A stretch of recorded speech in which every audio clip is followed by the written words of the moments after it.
नमस्कार, जय हिंद दोस्तों। स्वागत है आप सभी का आपके अपने यूट्यूब चैनल अनुभव सफर क्लासेस में। दोस्तों, आज की इस वीडियो में हम बात करने वाले हैं पेडागोजी। जी हाँ दोस्तों, चाइल्ड डेवलपमेंट एंड पेडागोजी यानी सीडीपी की।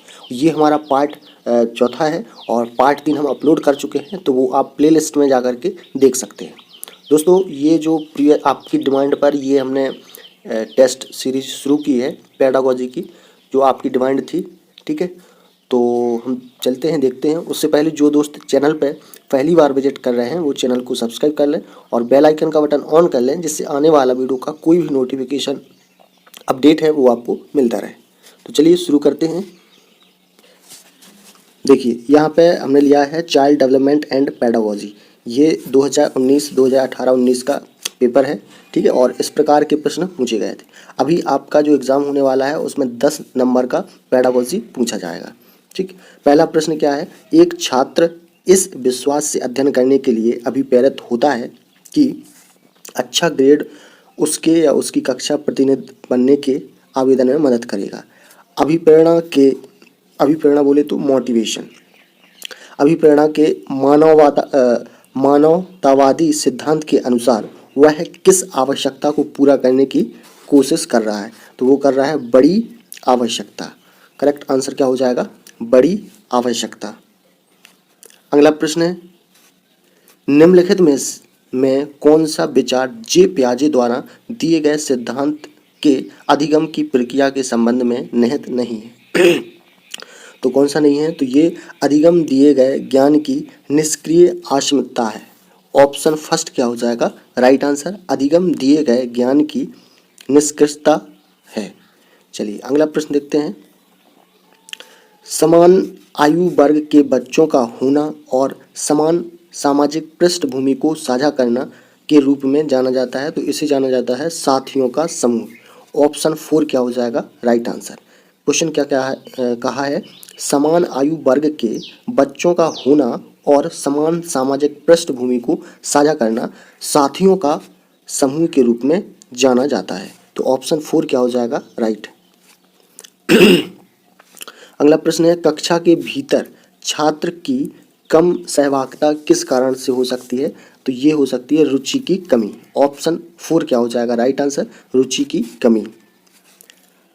अवलोकन का एक उदाहरण है, तो अवलोकन का उदाहरण है आकलन। ऑप्शन फर्स्ट क्या हो जाएगा? राइट आंसर आकलन।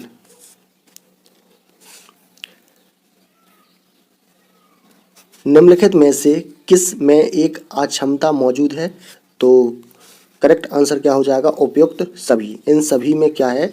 अक्षमता मौजूद है। ठीक है, तो आप लोग याद रखेंगे इस प्रश्न को।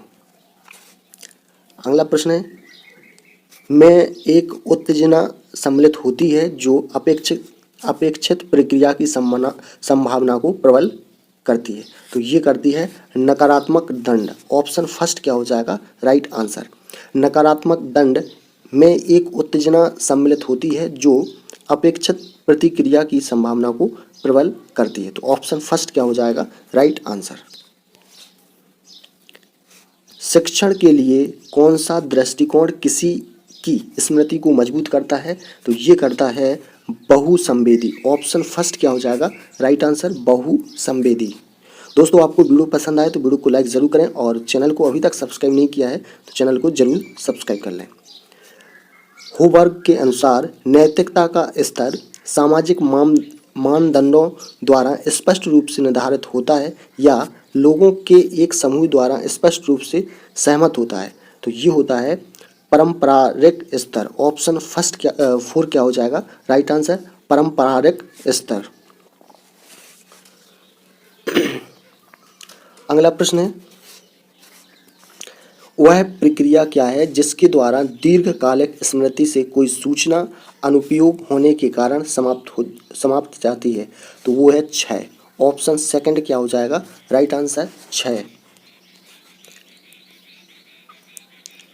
कोवर्ग के विकास का सिद्धांत किस पर केंद्रित है? तो ये है नैतिक निर्णय। ऑप्शन फर्स्ट क्या हो जाएगा? राइट आंसर नैतिक निर्णय। किस प्रकार का मॉडल प्रोत्साहन के लिए एक निष्क्रिय अनुमानित प्रक्रिया के रूप में विकास का वर्णन करता है? तो ये करता है यंत्र यंत्रवत मॉडल। सेकंड ऑप्शन क्या हो जाएगा राइट आंसर, यंत्रवत मॉडल। OCD का पूर्ण रूप क्या है? तो OCD का पूर्ण रूप क्या है? Obsessive compulsive disorder. Correct answer क्या हो जाएगा? Obsessive compulsive disorder. ठीक है, ये हो जाएगा क्या? OCD का पूर्ण रूप या कहें कि फुल फॉर्म। ठीक है, तो आप लोग इसको याद रखेंगे। ऑप्शन सेकंड क्या हो जाएगा right answer, obsessive compulsive disorder. बाल विकास के सिद्धांत वर्णित करते हैं कि बच्चे कैसे बढ़ते हैं और बदलते हैं। तो पहला ऑप्शन क्या हो जाएगा राइट, बाल विकास के सिद्धांत वर्णित करते हैं कि बच्चे कैसे बढ़ते हैं और कैसे बदलते हैं। तो ऑप्शन फर्स्ट क्या हो जाएगा राइट। अगला प्रश्न है, किस प्रसिद्ध मनोवैज्ञानिक ने पहली बार चिंपांजी पर अपने किए गए अध्ययन से अंतर्दृष्टि अधिगम के सिद्धांत यानी थ्योरी ऑफ इनसाइट लर्निंग को प्रतिपादित किया? तो ये किया था वोल्फगैंग कोहलर। ऑप्शन सेकंड क्या हो जाएगा correct answer, Wolfgang Kohler. Option दूसरा क्या हो जाएगा राइट। निम्नलिखित में से कौन सा एक बुद्धि परीक्षण है? तो ये है बिनेट कामत परीक्षण। सही आंसर क्या हो जाएगा बिनेट कामत परीक्षण। ऑप्शन 4 हो जाएगा करेक्ट। निम्नलिखित में से कौन सा एक प्रकार का तर्क नहीं है? तो ये हो जाएगा अन्यारोपण तर्क। ऑप्शन थर्ड क्या हो जाएगा करेक्ट आंसर, अन्यारोपण तर्क। निम्नलिखित में से कौन सा एक गेटवे ड्रग नहीं है? तो ये कोकीन। ऑप्शन 4 क्या हो जाएगा राइट आंसर, कोकीन। निम्नलिखित में से कौन सी शिक्षण की प्रक्रिया में केंद्र बिंदु नहीं है? तो ये है शिक्षण विधि। ऑप्शन थर्ड क्या हो जाएगा करेक्ट आंसर। पूछा गया है कि निम्नलिखित में से कौन सी शिक्षण की प्रक्रिया में केंद्र बिंदु नहीं है? तो ये हो जाएगा इसका आंसर शिक्षण विधि। करेक्ट आंसर क्या हो जाएगा शिक्षण विधि। निम्नलिखित में से कौन सा ADHD का लक्षण है? पूछा गया है कि निम्नलिखित में से कौन सा ADHD का लक्षण है? तो कौन सा है अति सक्रियता। ऑप्शन 4 क्या हो जाएगा राइट आंसर, अति सक्रियता। वायगोत्स्की की भाषा का सिद्धांत रचनावादी अधिगम के सिद्धांत पर आधारित है। तो सही आंसर क्या हो जाएगा रचनावादी।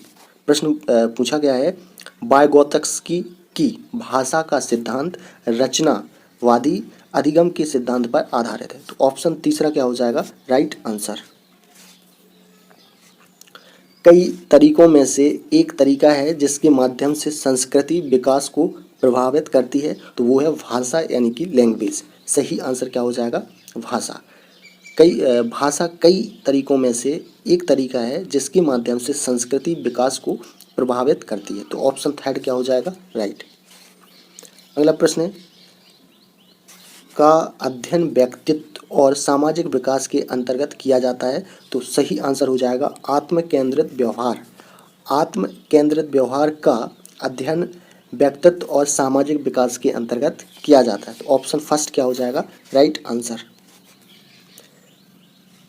शिक्षा में वैज्ञानिक जांच अधिगम का उद्देश्य है। तो इसका जो उद्देश्य है वो ये है कि वैज्ञानिक साक्षरता का निर्माण करना के लिए। ऑप्शन थर्ड क्या हो जाएगा राइट आंसर, वैज्ञानिक साक्षरता का निर्माण करने के लिए।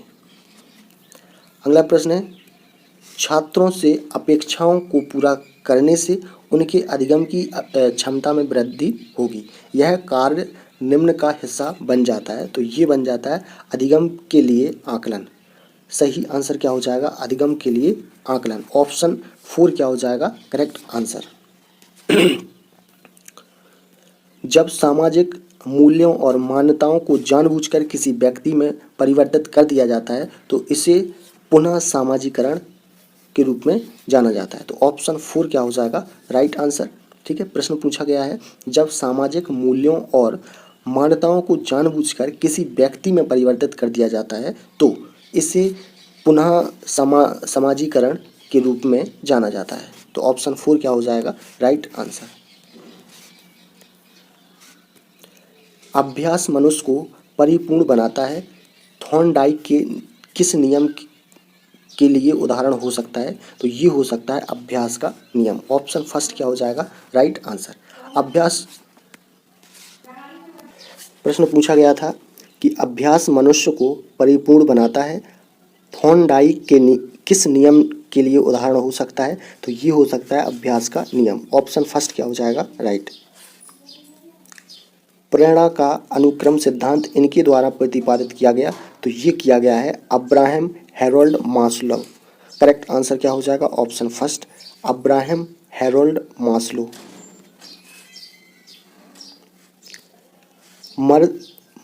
मर्सिया के किस प्रकार की पहचान की स्थिति को उस दशा द्वारा पहचाना जाता है जिससे प्रतिबंधता आती है? तो सही आंसर क्या हो जाएगा ऑप्शन फर्स्ट पहचान उपलब्धता। ऑप्शन फर्स्ट क्या हो जाएगा राइट। दोस्तों आज का हमारा लास्ट प्रश्न है, किसी विशिष्ट उद्देश्य, निश्चित अवधि और स्थान के बिना अधिकृत शिक्षा को क्या कहा जाता है? तो उसे कहा जाता है अनौपचारिक शिक्षा। ऑप्शन सेकंड क्या हो जाएगा राइट आंसर। प्रश्न बोला गया है, फिर से सुनिए, किसी विशिष्ट उद्देश्य, निश्चित अवधि और स्थान के बिना अधिग्रहित शिक्षा को क्या कहा जाता है? तो उसे कहा जाता है अनौपचारिक शिक्षा। ऑप्शन सेकंड क्या हो जाएगा राइट। तो दोस्तों आज हमने ये टॉप 30 प्रश्न देखे और ये बहुत ही महत्वपूर्ण पैडागोजी के लिए प्रश्न है जो मध्य प्रदेश शिक्षक भर्ती वर्ग 2 और सीटेट और जितने भी एग्ज़ाम होते हैं जिसमें पैडागोजी पूछी जाती है उन सभी एग्ज़ाम के लिए बहुत महत्वपूर्ण है। तो आप अभी तक जिसका MP-TET वर्ग 2 एग्ज़ाम नहीं हुआ है उन सभी स्टूडेंट्स के लिए ये वीडियो बहुत महत्वपूर्ण है। तो दोस्तों फिर मिलेंगे अगले पार्ट में। और दोस्तों हमने 40 वीडियो सामाजिक विज्ञान की भी डाल चुके हैं, तो वो आप प्लेलिस्ट में जाके देख सकते हैं, आपको एग्ज़ाम में बहुत हेल्प करेगा। ठीक है, और मिलते हैं फिर अगले वीडियो में। उससे पहले जो दोस्त चैनल पर सब्सक्राइब नहीं किए हैं वो उस चैनल को सब्सक्राइब कर लें और बेल आइकन का बटन ऑन कर लें, जिससे आने वाला वीडियो का कोई भी नोटिफिकेशन अपडेट है वो आपको मिलता रहे। तो दोस्तों फिर मिलेंगे एक नई वीडियो के साथ, तब तक के लिए नमस्कार, जय हिंद।